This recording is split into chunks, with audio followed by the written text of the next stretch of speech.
Hello ভাই, মায়ের দুদিন ধরে শরীরটা খুব খারাপ, একটু ফোন করতে পারিস তো বল।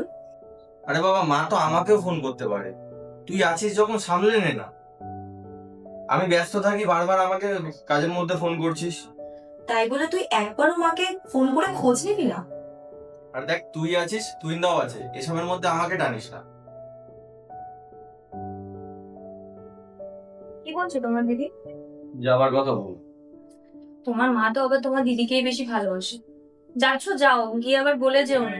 মনে আছে তো সবকিছু নাকি ভুলে গেছো? কি গো, একটু জল দাও না। কি করবো? ভাইয়ের সাথে কথা হয়েছে নাকি আবার? কি বলেছে ভাই? আমার কি দোষ বলো তো? সেই ছোটবেলায় বাবা যখন আমাদের ছেড়ে চলে যায়, তখন মা ভাইকে মামার বাড়িতে পাঠিয়ে দেয়। তারপর থেকে ভাই ভাবে যে মা হয়তো আমাকে বেশি ভালোবাসে, কিন্তু সেটা তো নয়। মায়ের এত শরীর খারাপ, ও তো একটু খোঁজ নিতে পারে না? আমি যদি ওকে ফোন করি, ও আমার সাথে টেরা উত্তর করে, আমার বিয়েতে পর্যন্ত আসলো না। আরে ঠিক আছে বাবা, তো মাথা গরম করে না, আমি দেখছি।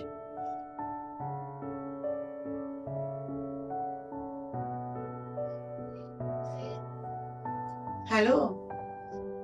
হ্যাঁ, তুই দিদিকে কি বলেছিস? কেন, তোমার মেয়েকে কিছু বলেছে বলে ছ্যাঁকা লাগছে নাকি? এরকম ভাবে বলছিস কেন? আমার শরীর খারাপ বলেই তো দিদি তোকে ফোন করেছিল না? তোমার প্রিয় মেয়ে আছে তো তোমার দেখাশোনা করার জন্য, আমাকে কেন কল করেছো? ঠিক আছে বাবা, ঘাট হয়েছে তোকে ফোন করা। আমিও আর ফোন করব না, আর দিদিকেও বলে দেবো তোকে ফোন করতে না। করো না, ছোট থেকে কতবারই বা তোমরা আমার খোঁজ নিয়েছো। রাখো।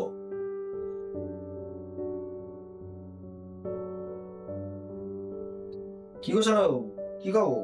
হ্যাঁ দাদা বলো। বলছি মা দিদির সাথে কি হয়েছে? আর বলো না, রোজকার যা ঝামেলা, বাদ দাও।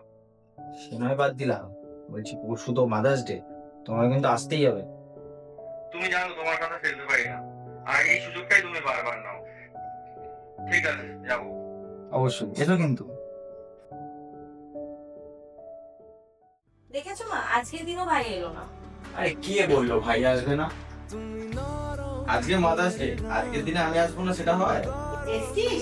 আয় বাবা আয়। আয়।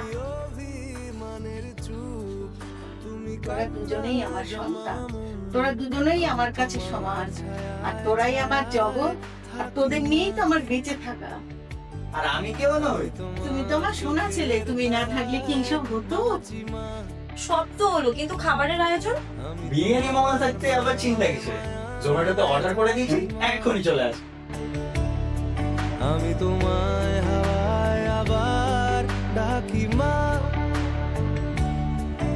আমি তোমায় ভালোবাসায় পৃথিবী বদলালো, মায়ের ভালোবাসা